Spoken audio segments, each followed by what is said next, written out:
Box and the Beard. We're here. First album review of this. Well, since rebranding to Box and the Beard. Yeah, no, it's exciting times. I feel very honoured that it's my choice that's sort of leading the way. I'm obviously very honoured. I'd like to thank my friends, family. Just get stuck in. It's about time that we get round to this. So I think the album reviewing is Time by Electric Light Orchestra, ELO for short. It's just easier to say. I was too happy with that pun. It wasn't even that funny. No, it wasn't. No, it was wasn't. Terrible. It was ELO hanging fruit. Stop, please. Yeah, please. I'm really sorry. No, it's fine. Let me get out my notes.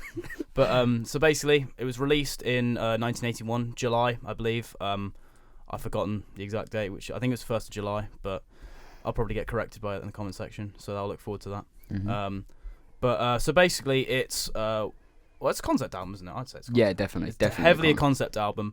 Essentially, it's about a guy who travels to the year 2095 from the year 1981. I was reading online. Apparently, his name's Fred. I don't know how you find that out. I didn't know that. I knew his wife was. I know his wife's called Julie. Yeah. Because on one of the B-sides, there's it kind of reminds me actually of Futurama. Yeah, I see that. It reminds me of that. Obviously, they're slightly different. Obviously, Futurama is actually about how the world actually improves, like in the future. Whereas this one, to be honest, this one focuses more on like the emotional stuff. Yeah. Which is kind of what I like about it actually, because I feel like a lot of kind of time travel things, they focus more on like the world's so different. Yeah. Which it's always cool. It's always cool to speculate. What would the future be like? Yeah. But I think it's cool that Jeff Lynne sort of focused more on like how someone actually feels like, and it focuses more on the emotions, which I think is really cool. See, personally, that's where I feel like the album lets itself down a little bit. Okay. I think it's interesting, like the way he explores that. Like obviously, a major part of this album is talking about the way he misses his. I'm not sure. Are we just going to call him Julie? Do you say his name's Julie? I think it's Julie. We're going to call her his wife. I've put his wife. Yeah, his wife. Or lover, whatever. A lot of it is about him missing her, right? And at times it does feel like, all right, okay, I know you miss her, but come on, like this is the fifth song in the row where you're talking about her. Do you know what I mean? I guess as well, like, but I think the one thing that I found really interesting, actually, it's in my notes actually. One of the main themes about the whole thing is one of the main themes of the whole album in general. Obviously, it's not just about time travel, but also like nostalgia. Yeah. Which I think is actually, again, it's done really interestingly. And then eventually how he actually becomes nostalgic towards the future, which is very... Yeah. It's a very weird idea, but it's actually really... I do get that, definitely, because I can't remember off the top of my head what song it is. I'll quickly have a look here. The song where it starts really slow at the beginning, it's really like Ticket to the Moon. Because where he's saying like he wishes he could just be back in 1981 where everything was simpler and stuff. And really, if you think about it, and I'm sure he knew this at the time, 1981 isn't that simple of a time. Like things aren't perfect in 1981. Things aren't perfect in 2019. Like, but it's the nostalgia, like you're saying. You're thinking back, like, oh, that's how everything was. Yeah, there's a quote actually. Where is it? There's a really like for the So there's like basically the moral of the whole album. I think basically I found this quote. It's once time has passed, it cannot be regained. And I think that's just a really cool thing. And it's basically about how this man-made concept, because time essentially is a man-made concept. Yeah. It essentially dominates our entire life. Yeah. Which I think is really cool. Yeah. Should we? Let's go track by track. Yeah, but, that's what I was. I thought. But before we go on, is because I feel like I've only said negative things about this album so far. The thing that I do, I see it as both a positive and a negative of the album. But I think you've got to acknowledge the sound of this album.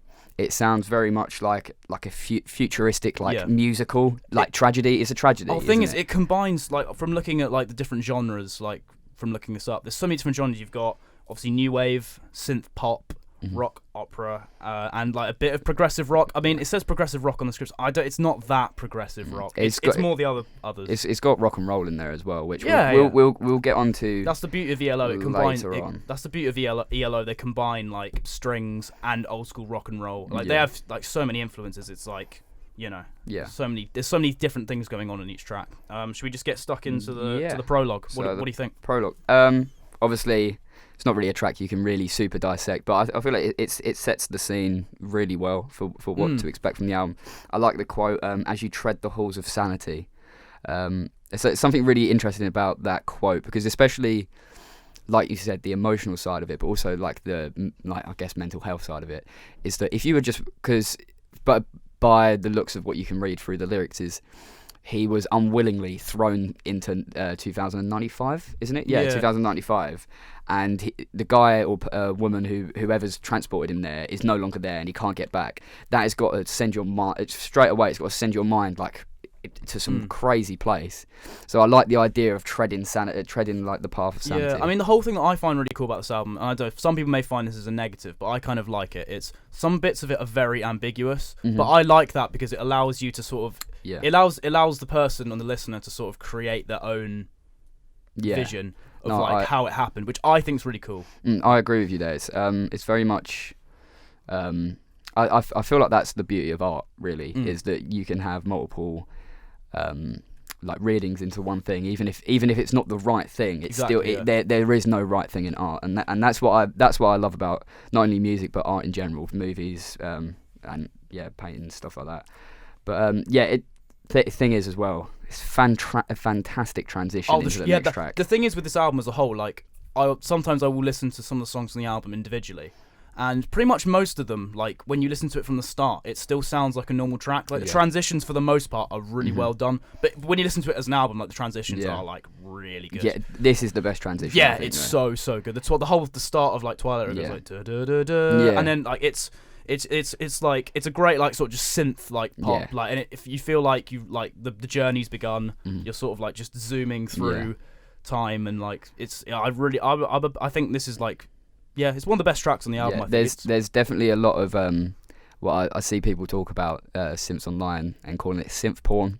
There's a lot of synth porn on here. Oh, there is. It's like that. It's just like it's one of those things. Like it's if you like your synths, you're gonna like love this album. If you hate synths, like you're gonna like be bleeding out your ears basically. But the thing that I do have an issue with this album, and I think it is. This is where it starts really in Twilight, is that with the synths it makes me want to get up and run, right, and it makes me excited. It makes me feel like it's a good time is about to happen.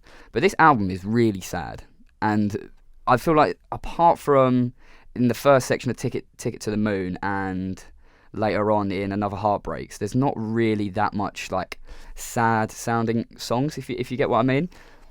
I suppose I don't know. I think I quite often like the whole contrast thing. Yeah. I just think I think it's something that actually weirdly the Smiths perfected very well. And obviously people have done it before the Smiths. Like this is before the Smiths, but like it's the kind of thing I always associate with the Smiths of like that. Okay. Like I think it's a really I think it works well on this album, to be honest. Like it's what I do like though sound wise is obviously the synths are kind of seen as like a futuristic sound, and obviously you're going into the future in this album. An album dominated by synths only makes sense. Yeah. So it is a struggle I'm having with the album, is that I both love and hate that it sounds this way, if that makes sense. Yeah, no, I think I'm a very big fan of the sound. Like, to be fair, like I feel like at the time of this album was released, a lot of people probably weren't huge on the sound as well, because obviously the Electric Light Orchestra, people like them, especially in the 70s, they were much more known for like obviously like strings, and there is strings on this album. It's just there's just not as much.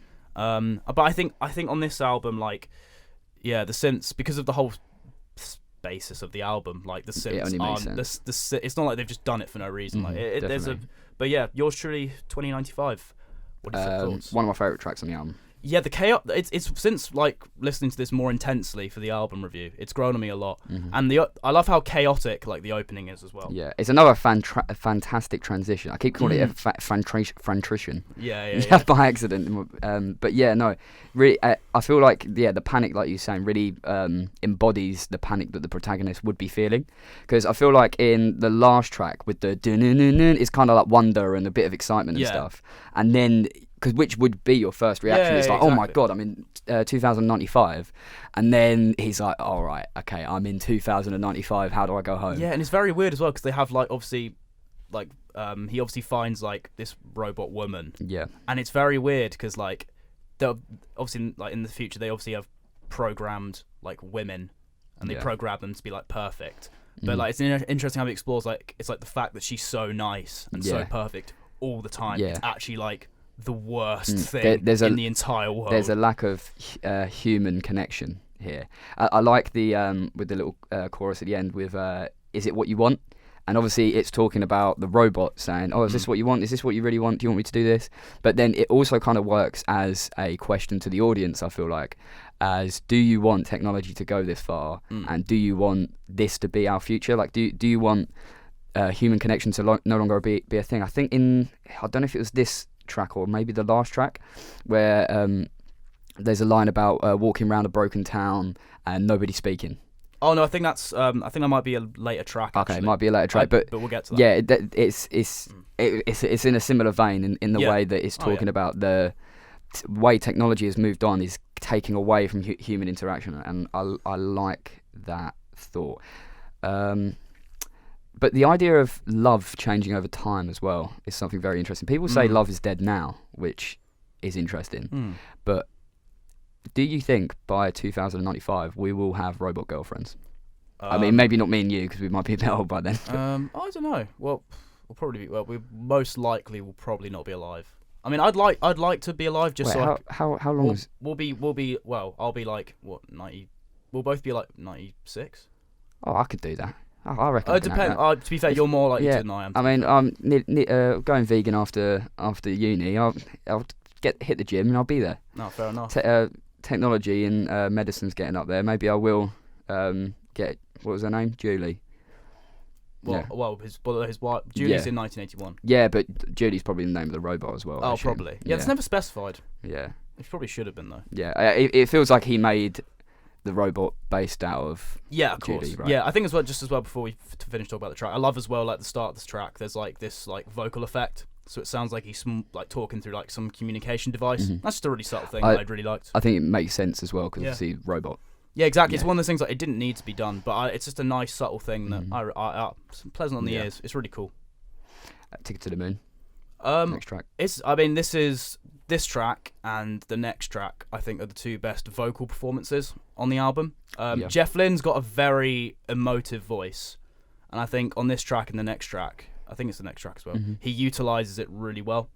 I think he's just got a very good vocal range, and I think, especially on this track, I'd say more so in the next track, it's, at least when I listen to him singing the song, like, you very much are sucked into what he's saying, I think. Because I love that first section. Because, like I said, that it's a very, very sad moment, album, and this feels like a very sad moment. Like, it feels like almost like the protagonist is at his lowest point right now. He's really kind of, oh my God, I'm stuck in... He's only been there a day as well, isn't he, at this point? I am in 2095. There's no way I'm getting back. I'm never seeing my wife again. And it does feel like a very... And the whole Ticket to the Moon thing, do you think it is a literal ticket to the moon? Yeah, this is the thing. From looking into it, like, it's hard to tell because as well, like, so they talk about Satellite 2. Yep. And then they reference it later in the song, which is why I think it... No, later in the album, you mean? Yeah, sorry, later they reference it later in the album, and that's where I was sort of like, maybe it is a literal ticket to the moon. See, it would make sense, but then you listen to other bits and you're like, it's difficult. See, there's we'll get into that again a little bit later, but I've got two theories outside of it being a literal ticket to the moon. Yeah. One of them being because it's a one-way ticket, right? The idea of him not being able to come back. The Ticket to the Moon being just the future, because obviously the moon is like seen as a futuristic thing, especially back then. And that's the whole thing. Like, there's always like one of the things associated heavily with the future is like, oh yeah, we'll be able to just travel to the moon just because we want to. Yeah, so it's the idea of just having a one-way ticket to the future and no way of him getting back. But there was also a reading that I managed to find online about maybe he's talking about killing himself because I can't remember the exact line, but there's a line in that song around the same time where he's talking about Ticket to the Moon and that, and it references a part of the Bible which talks about heaven.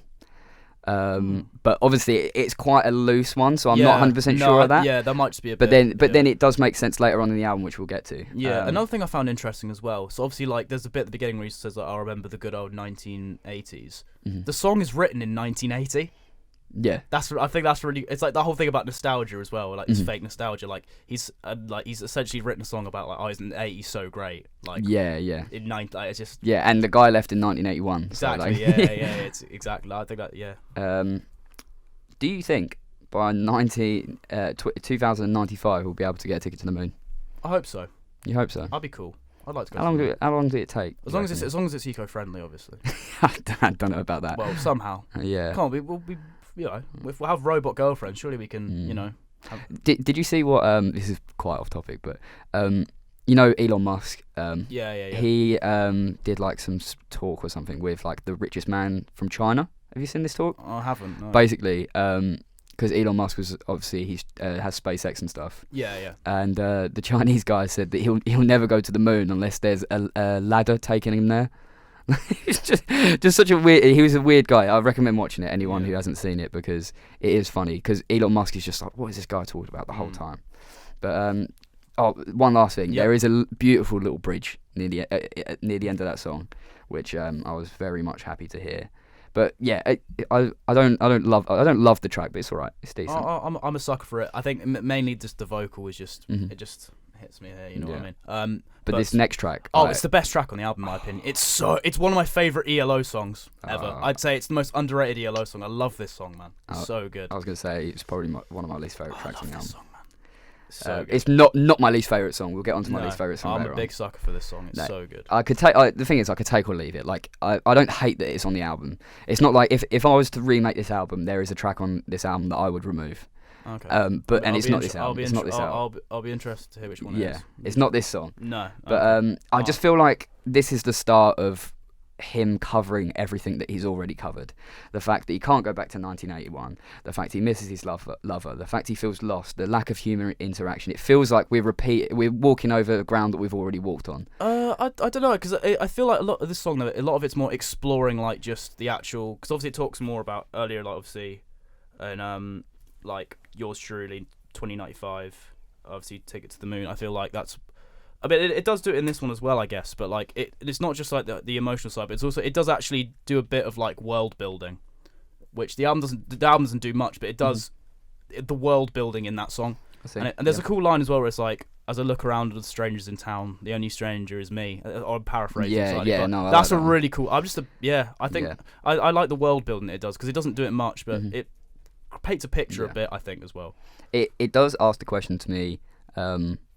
Why is the way we're living life right now the correct way, or back in 1980s? Why is this the correct way? Because obviously he's looking around and society has changed awfully, or to him awfully. Like he doesn't like what he sees, but who is he to say that's the wrong way? Well, yeah, it's that whole thing of like, everyone has that whole thing of like, oh well, everything was better when I was. Yeah. That's kind of the whole thing it explores in the song. And I think that's an interesting thing to explore. This is my favourite song off the album. I suppose happiness and enjoyment is completely subjective, and even music. It's strange how I don't quite understand how over time genres become more popular. Do you know what I mean? Because like why is classical music not popular now? Despite it's not like how ears have changed completely. Do you know what I mean? It's like a trend in society. It's quite interesting to think about. Yeah, I want to say quickly as well, just on this song, like I think as well, just because we haven't talked much about the like actual music side of this album, but I think with a concept album like this, But the instrumentation on this song is amazing. Again, it uses the like sort of the strings as well, which I'm sure like back in like the proper like hardcore like ELO like strings only like crowd probably enjoy. Yeah, it's a great combo of like sort of 70s and 80s ELO. It's like a nice marriage. Yeah, that like I said earlier, that I cannot as much as I said that I'm not sure about the way it sounds so optimistic and happy and stuff while talking about sad things, I cannot fault how well the sound reflects a futuristic musical. It is like a futuristic musical that I would expect to see in the West End or something. Yeah. And that is what I think gives this album like an extra point for me. Yeah. I'm still I'm still not 100% sure where I'm going to put this. Yeah. It's between two. Not between two. It's not 2 out of 10. Yeah. But one last thing on this. Yep. This was another little theory from me. He said, there's a quote, now I know what you mean to me, right? And this makes me think that maybe she wasn't his wife, maybe it's just a lover, but either way, maybe their relationship wasn't going perfect. Because you kind of assume, like going into this, that this is a perfect relationship that he's had with his wife before. But maybe he was going through a rough patch, and now this has happened. It's really opened his eyes. Like, oh my god, I've been so stupid. Again, it links back to the whole thing I was saying, like, about certain bits that are very ambiguous. Yeah. Like, it doesn't say whether that's. Yeah. See, now that's what I like about this album. I can like dig round and find theories within the songs. Yeah, and like stuff. It's not like it paints a picture, but it's not too like it's not warts and all, but it's not too like vague where you're like, what? But it's like I think that's what's brilliant about this album. Like it's able to paint a picture, but like you can fill in gaps of things, and you can like, and everyone has their own kind of like little small details on the album. It's cool. It's But that's what the reason why I feel like that could be true as well is because he is so worried about his wife. Oh yeah. Like, or love or whatever. I feel like if you're in like a super like close relationship, you'd be like, oh my god, like this is bad, but I know that she'll stay for me or whatever. Whereas I feel like maybe this has come at a pivotal moment in their relationship where him just get up and leaving is her sign to go. Do you know what I mean? Well, yeah, I think it allowed the whole thing of him like getting blasted into the and he can only kind of talk to her through like this like some weird like futuristic device. Like he's kind of thinking like, oh shit, like this gives like her the opportunity like to leave because he probably thinks that she's been thinking of leaving him for a while, and he's like, oh, this is the perfect chance for her. Like not something I can relate to. I haven't been blasted into the future and lost a lover. I haven't yet either, surprisingly. Actually, just waiting for my time. No, I'd quite like to go to 2095 just for like, but obviously to be able to come back though. Yeah, well, please bring me. Yeah, be careful what you wish for, mate. Yeah, exactly. Next track, Another Heartbreaks. I'll tell you what, from listening to this album, this track's grown on me a lot. It's like it's a very, very cool instrumental. It's one of ELO's best instrumentals. It is my favourite track on the album. Fair enough. I love this song. It's very like, again, like if before we reviewed the album, I would have been like, oh, this track's like, but I don't know, from really listening to it, it paints such a picture with literally no lyrics. The lyrics are secondary in this song. Yeah, and I think it comes at the perfect moment in this album for it to come. The end of side one, and it comes at a moment where, like we were saying, that the guy is obviously very stressed about his wife at this point, and for me, it's kind of everything's been from this guy's like inner monologue, whereas this is now like not his inner monologue, but like what his headspace is like right now, and it's like it's almost trippy because I would count it as a fairly psychedelic track almost. Yeah, it's one of those things. Yeah, it's pretty much. I always assume like he's gone to bed and he's like it's just his dream basically. I'd say it's more him laying in bed, not being able to sleep, and it's him just like going around in his head like, oh my god, I'm in 2095. I don't know where my wife. I don't know if my wife's gonna stay with me. All like this, and it's there's something just moving about the piece in general. Yeah, I mean the use of the synths is really interesting because. Just in general, like, and on this album, the synths have used on this album, the synths have been used to be like very like futuristic, like chaotic, all that sort of things. And then synths on other like generally are used sort of like for like futuristic, sort of that wacky kind of sound. But on this track, it's really interesting. Jeff Lynne's used them really like in a really different way. He's used it to sort of to convey the emotion, and it works really well. I wouldn't have thought a synth. A lot of people I don't think would have thought a synth could get that kind of sound. But synth porn. Yeah, it is synth-born. Yep. Yeah, definitely. Massive synth-born. It's just a beautiful piece of music. This is probably the only track that I'll listen to on this album regularly. Okay. Not dissing any other tracks, but I just really, really like this. Like this has been added to a playlist. But then you get onto side 2. Yep. Bit of Pathetic Fallacy coming in. Yeah. Rain is Falling, the track's called. Again, going over that he misses his lover. This is my main problem with this album. It is man misses wife, and that's what a lot of it feels like. But it does feel like this is a little bit of a turning point. Well, until you hear the next song. But it feels like he's slightly starting to accept that he's just stuck in the future, but he just can't fight away this overwhelming feeling of sadness. Do you know what I mean? But again, it's just my problem with this album is just how it keeps going over that he misses his wife. Yeah, I think, yeah, to me, I think for this one, I think I get more sucked into like the music side of this track, and obviously most of this album is more about the lyrics and like telling the story. But I always I think, at least in my opinion, I think this track is more just like you said, a pathetic fallacy thing. Like, yeah, I don't necessarily focus much on the lyrics on this one, just subconsciously. Yeah, I get what you mean, but I just think as a piece of music, it's just really, really beautiful. And yeah, I think that's kind of what this song's supposed to be. It's kind of like an extended part onto Another Heart Breaks in a way. It's kind of like, so he's been sat like in his bed for like hours, like just staring at nothing for like, and then he just goes out to the window and then like opens the curtains and like, it's kind of like a continuation of that. No, I see that. I kind of think of even though they're on different sides, like you could kind of put them together. Yeah. And I think it's kind of an extension of Another Heart Breaks. That's kind of how I see it. Yeah. And then From the End of the World, this is where he starts being able to contact his wife. It's a very interesting song. Yeah, it's strange. I don't understand it because I'm not a scientist of any kind. But I fluked a B in GCSE. I should not have got a B. I don't know how I got a B. But yeah, there is actually a theory of how you can talk to the past and stuff like that. Oh yeah, I think I saw that from looking into it. Yeah, I didn't quite understand it. That's why I didn't understand. I like, yeah, I didn't want to be. Yeah, I hate when people like write down and talk about stuff that they clearly don't understand. So I was just like, yeah, I'm not gonna. Yeah, I was reading it and I was like, I don't understand this, but it's quite interesting that I don't know if he knew at the time of writing this song. I don't think. I think it's just one of those things. Like it's. Yeah. I don't think he knew about that, but it's obviously just a thing that. Yeah, it's weird. It's very cool. Like the sound of this is very interesting as well. It's like a post-disco, like it's like again, it's that whole contrast thing as well. I think this is where the peak of his like desire to get back is sort of. Obviously, it's like been growing and growing, and I think this is like the peak, and then obviously the rest of the song continues at that peak. But it's sort of like the peak of his desire to get back. This is where he's like, all right, I actually need to like. Do something, because like the rest of the album he's just sort of been like wandering around moping a bit, like chilling with his robot girlfriend or whatever, but this is something where he decides to be like, all right, I actually need to like do something. So that's why I really like this track. It's sort of like it's the big turning point. It's got a very like cool disco sound. I feel like when you explain it, it sounds like this like the post disco sound, but I think it works. I don't know about I like the sound of this song. I like the synths at the end.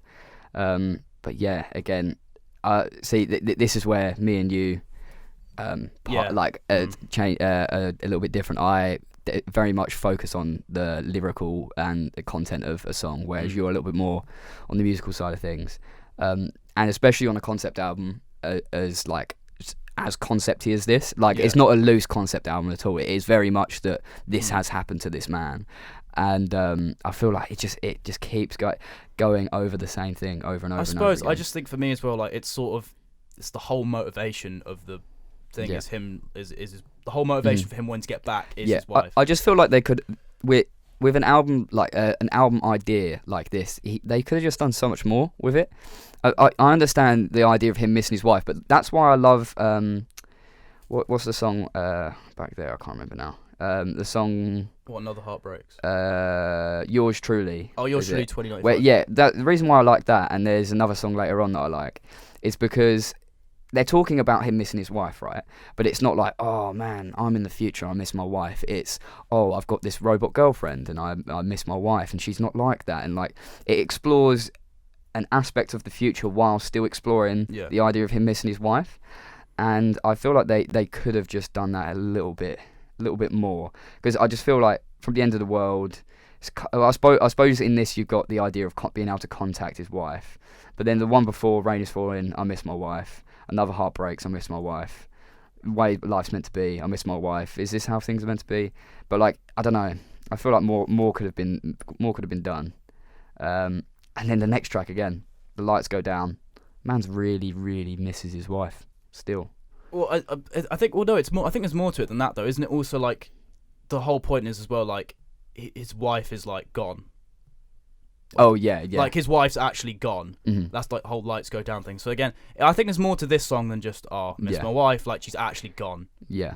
Again, it does fuel the whole miss my wife thing, but there's a lot more to it than that. It's got like a really cool like the intro's really cool. Like the lights go down and it like the opening's just sick. I love like what I do like about this song is the imagery that it gives throughout the song, and like the idea of him going about his day trying to do mundane things, but the depression of his wife like leaving, him being in 2095, not being able to do anything about this, and just being like just generally bogged down by the fact that he's stuck in 2095 and going around doing when I say mundane things, I'm talking mundane things in 2095, like to anyone, I'd say normal person, but any like person who's put in 2095, I feel like would be like, man, I'm in 2095, what can I do? But he's just so bogged down by the fact that he's lost his lover that he just can't open his eyes to that, which I find interesting. And the whole, I think as well, like what's like the whole like sound of the song. Obviously, it's like a more upbeat, like kind of. But I feel like as well that's sort of like supposed to be representing like he's pretending to like accept and be like, it's fine. I'm glad she's moved on because I love her. I want her to be happy. But like, and the whole point of that is like it's supposed to, it's like a false happiness essentially. No, I like that idea. I think it's I'm a big sucker for this song. It's one of my favorites. The next song, Here Is the News, is what I want more from the album. This is actually, again, it's very, I think this song is very much why I like Is This the Way Life's Meant to Be. It does a more world building. It's really interesting because like essentially he's watching the news and it's all about like how basically the news and the media are basically doing stuff to entertain people, and they're trying to like put like these spins on like news stories to make them like so people like be more. It's a very cool like idea.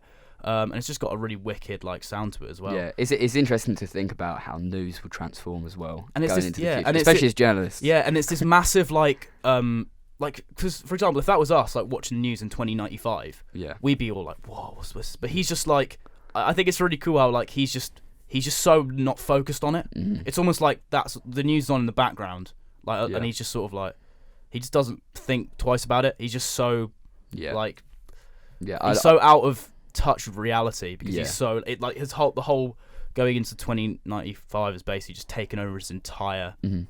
He just still can't adjust to it. So he's still bogged down by his wife, but I like the little jet lag joke. They finally found a cure for rocket lag. Yeah, that's cool. That's cool. that made me laugh. But this is where they mentioned Satellite 2 again. Yeah. So obviously in reference back to Ticket to the Moon. Yeah. So then we'll go back to the whole theories of what Satellite 2 is. Yeah. So, because it also says at the end, check, it may be you. So it feels like the TV's talking to him, and it's a bit of like a crazy, like, oh my god, like, and it suggests that it is him to me. So this doesn't fit to me, the idea of him just going to the moon, because if it like, why would you have to escape going to the moon? Yeah, you know what I mean? when I was listening to this, I kept flip flopping in my mind. Like, did he actually get a ticket? Like, I'm still not sure. So obviously the two ideas of maybe like him killing himself. Maybe there's something has happened recently where he's like, you know what, I'm not going to kill myself. Maybe it's the fact that his wife has left him. He's decided, you know what, there's no point in me trying to kill myself to go back and be reunited with my wife because there's no one there. Let me try to get on with my life here. Or if it is a one-way ticket to the future, maybe not him, or maybe him has managed to break out of the future and go back to the past. So maybe this is a point. This is a theory that then runs through all the way to the end of the album. Maybe he has gone back now. Maybe he has figured out a way to go back to 1981. So it's just a theory right now. No, it is. I think as well. That's what I really like about the album is like there's so many different theories and spins you can put on it, and it's I can't. Yeah, as I said, it's very ambiguous, but in a good way. He can't resist to mention his wife in this track though. I thought we'd go a whole song without mentioning his wife, but then he brings it up right at the end. I'm like, but fair enough. To be fair though, I think as well, just through like going through the album as well, like I feel like he's almost going into madness as well. So I feel like it makes sense. Like as much as you're sort of like, oh, talk about your wife, mate. Yeah. Like at the same time, like because it's like he's getting more and more like out of touch with just reality in general. Yeah.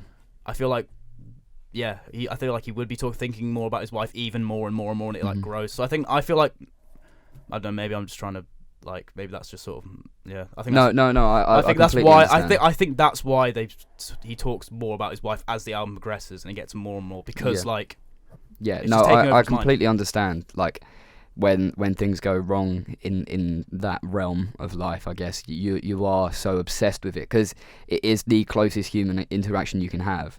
So especially like going through a breakup's hard, but going through a breakup while in 2095 is gonna send you absolutely crazy. It's gonna affect you big time.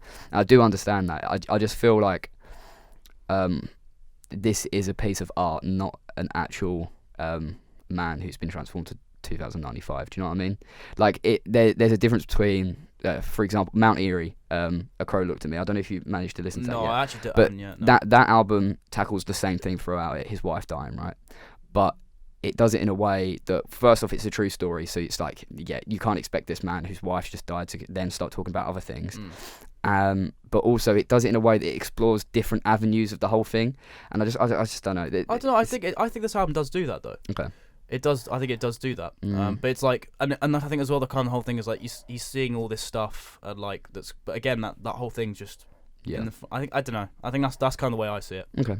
Yeah, I feel like this is just something we're gonna have to disagree. Agree to disagree. Yeah, agree to disagree. But I do like this next track. It's a good commentary on how technology and money, I guess, like can't bring you happiness because he is surrounded by all these 21st century things, which sound cool. Like they're if I was put to 2095, I'd be interested to be interacting with these things. But he's so pulled back by his past that he can't enjoy it. Like you were saying in the Here Is the News track, that like all these mad things that happen in front of us that me or you would be in awe of, but again he's just so pulled back by his wife and his past. But now this is more what I like to see from the album, because it is exploring that sadness of missing his wife in a little bit more of a this is the future way, if that makes sense. Okay. I feel like it kind of reflects society today a little bit, like the idea of like depression's at an all-time high, right? Yeah. And technology's at an all-time high, and especially with social media and stuff like that. Yeah. I suppose it suggests that the more technologically advanced we get, the less happy we get. Slightly, obviously, it's not directly like that. Like when the new iPhone comes out, I'm not just going to get more sad. But I mean, like the idea of technology not giving us happiness and kind of disconnecting us from a normal society. Yeah. So basically, what you're saying is Jeff Lynne predicted social media. Yeah. He shouts out Twitter and Instagram later on in the album. He does, yeah. No, he does.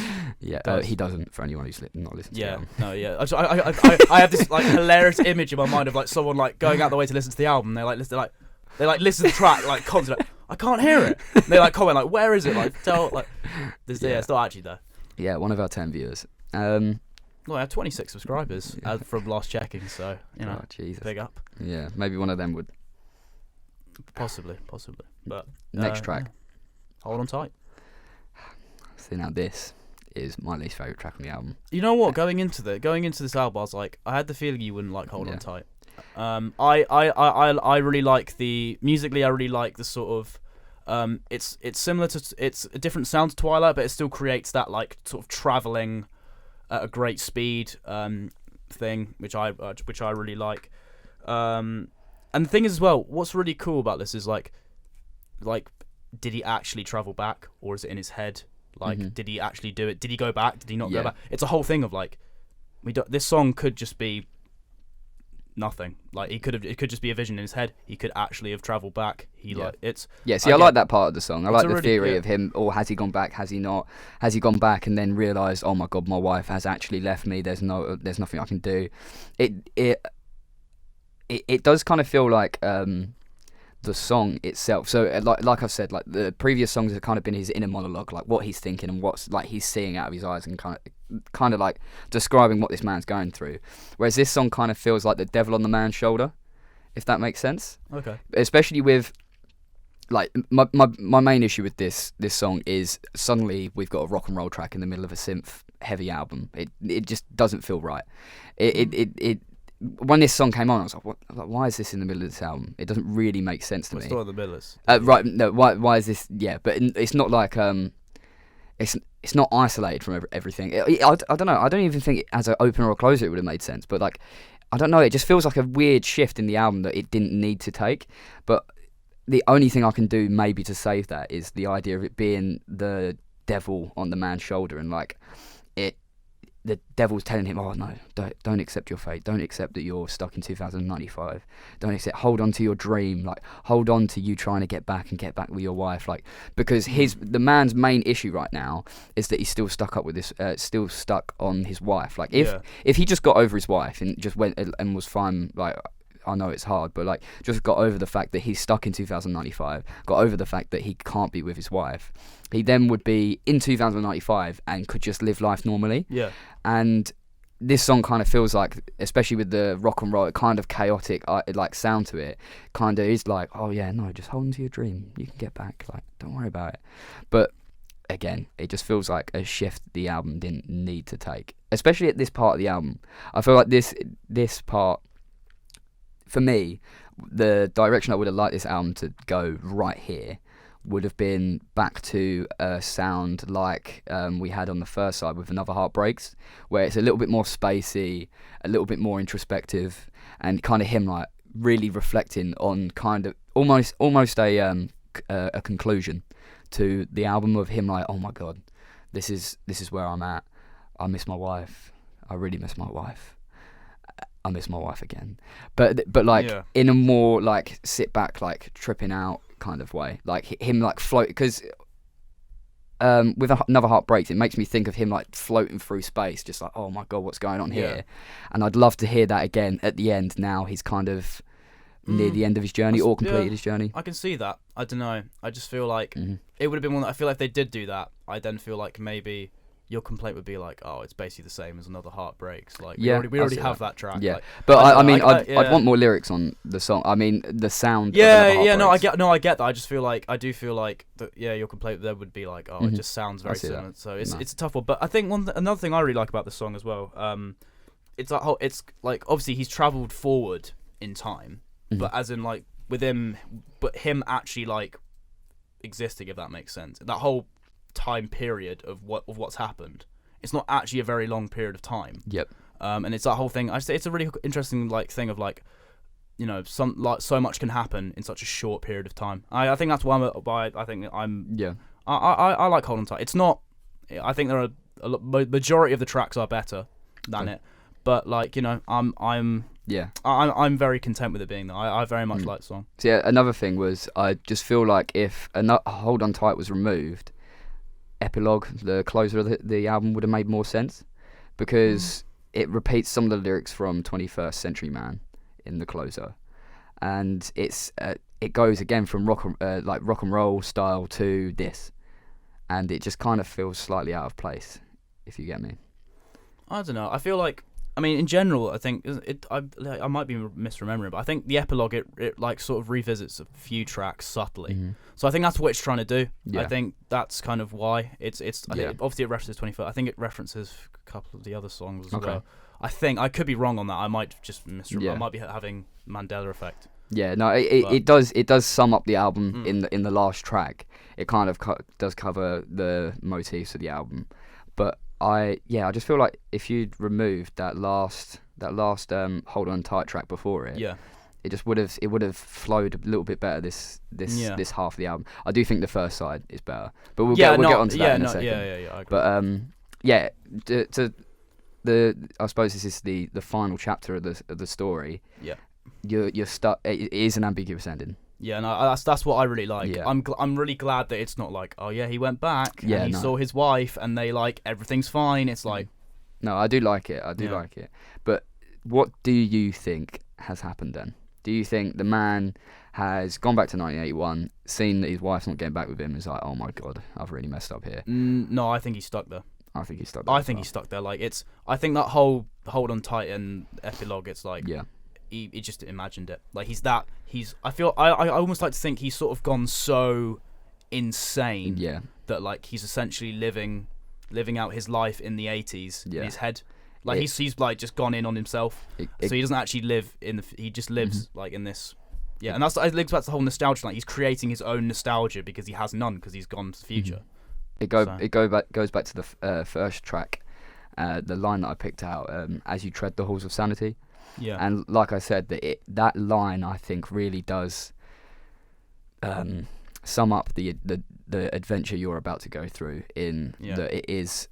You really are walking along that line of sanity and insanity with this man, and it does feel like the end is really like he really doesn't quite know where he's at. He doesn't know what he wants. He doesn't know.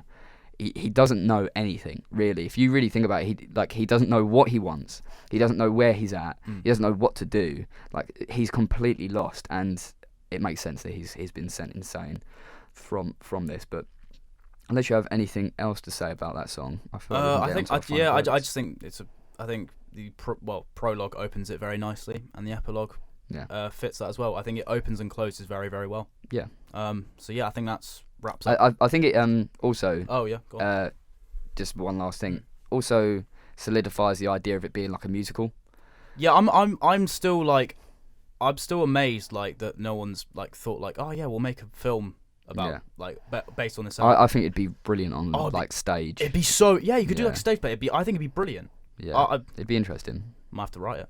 Maybe that's your calling. Maybe it is. But I say a couple positive things about the album. I love the use of synths throughout it. Again, like I said, it makes sense with the futuristic side of it, but I'm not certain about the idea of it backing up like this idea of sadness and stuff. Like it's used well in a couple tracks, but like I said, like some tracks feel too happy for what they are. And I know you said you like the juxtaposition of it, but I'm not certain on some of the tracks. I don't know. I just think like especially like I think the juxtaposition is used especially well on The Lights Go Down, for example.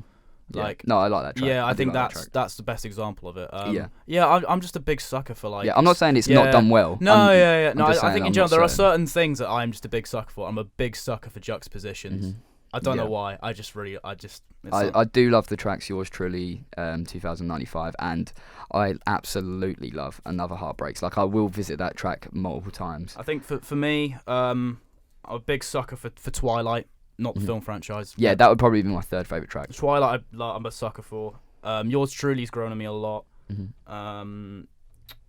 Ticket to the Moon, The Way Life's Meant to Be.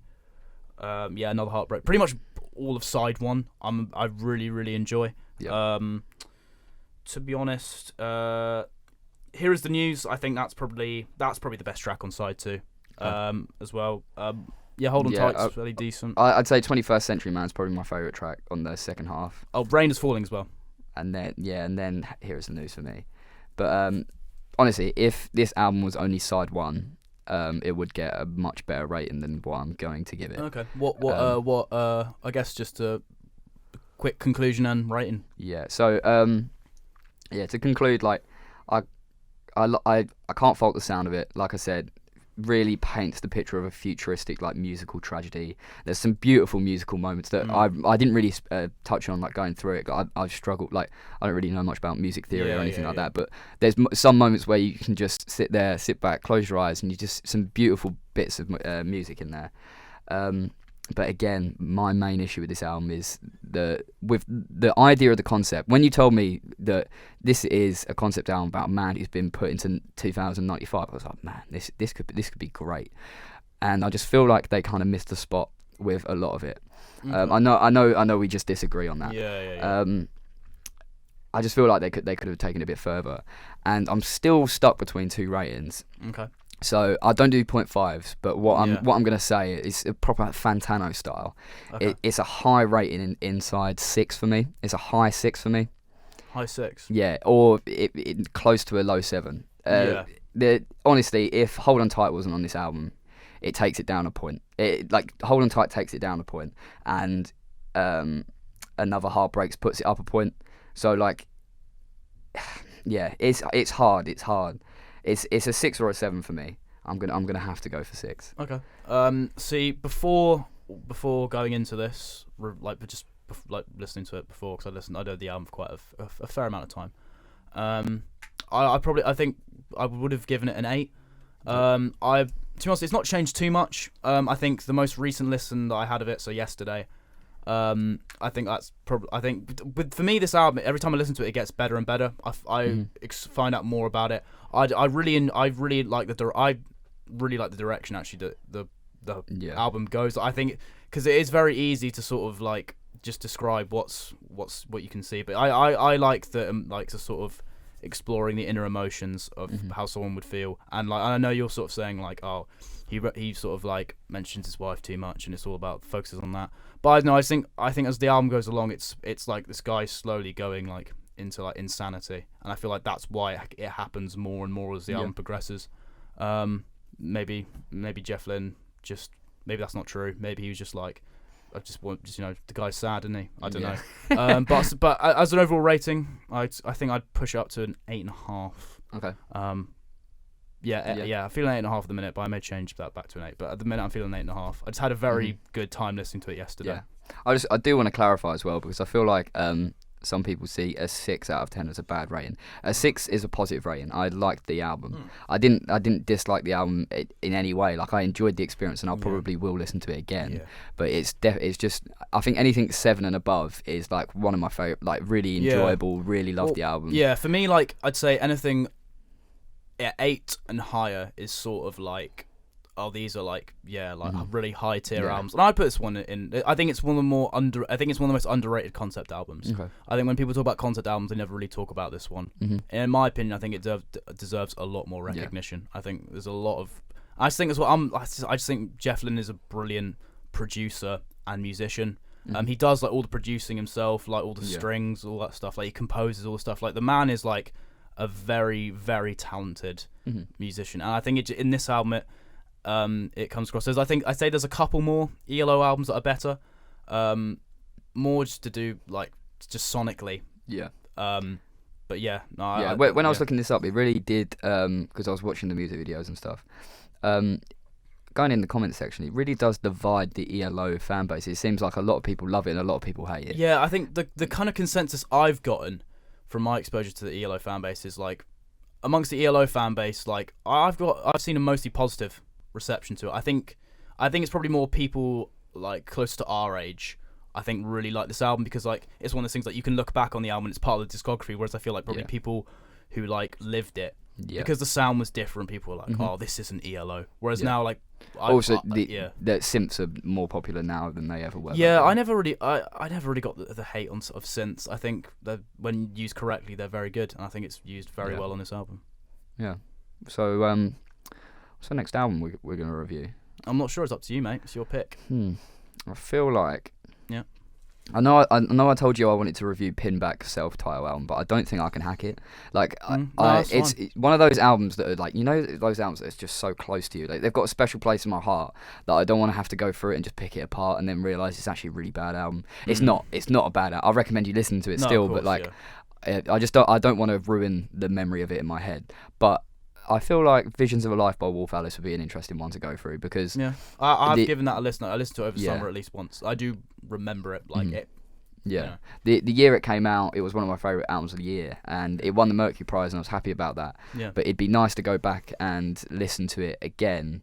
Now I'm out of the moment, because I feel like sometimes when an album comes out, you're very much, oh my god. Oh, you get to be fair as well. Like sometimes you get sucked into the hype because everyone's saying it's sick. You're like, oh, it's sick, but like you could just because. And I saw him live, and like I was sucked into that, like, oh, this experience of seeing it live. And I had the memory of it, and it'd be nice to go back with unbiased ears and listen to it again. I think as well. Yeah, my sister's actually is a fan of Wolf Alice, and she's called Alice. Wow. Yeah. Wow, was she named after him? Yeah, I think she was actually. Yeah, she was named after a wolf. Yeah. Wow. I actually got her a Wolf Alice shirt as well. Yeah. For her birthday a couple of years ago. Meaningless. Well, big fact, up yourself, Alice. Big up. Are we done? I think we are. Not much else to say. Yeah, really. We don't know who the guest next week's going to be, because we'll do an interview next week, hopefully, if we find someone. If worse comes to worse, we'll just chat bollocks. Yeah, we'll try to find someone. Yeah, ideally, I think I'd like to get someone on. Just Yeah, we want to find like the most random people. So if anyone knows a really random person, corner shop owner, anything like that, please tell us. It could be you. Hit us up, please. Message us, Box and the Beard on Twitter, or just comment sections.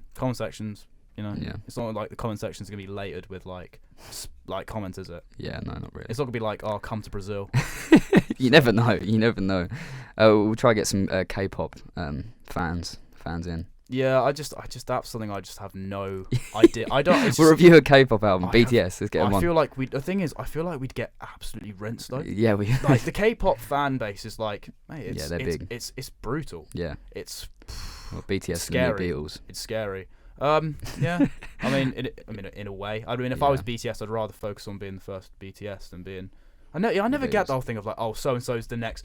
Like, if it was me, I'd rather be the first of my own. Yeah. Yeah. Yeah, I think there's a lot of artists have said that, like, I'm not the next anything, I am me. Yeah. Which I like. But at least from what I've seen, BTS have kind of embraced it though, which I'm kind of a bit like. Yeah. I don't know. Maybe it's because I don't know. Maybe I think it's a bit of a joke as well. Yeah, yeah. Maybe it's. I was gonna say maybe it's a bit tongue in cheek, but at the same time, sort of like, okay. Yeah. Okay, we need to get off this topic before we get slaughtered by K-pop fans. Yeah. We don't want 2,000 dislikes all from K-pop fans. Yeah, I mean, a couple of episodes ago, I referenced where I used to live, so they'll find me and kill me. So it's the last episode of Box of Beer, guys. Cheers. Come to my funeral if you want. I'm not gonna be upset, so I won't know if you're there or not. So. Yeah. Okay, so. Yeah, I've been the Box. And I've been the Beard. Thank you for listening, ladies and gentlemen.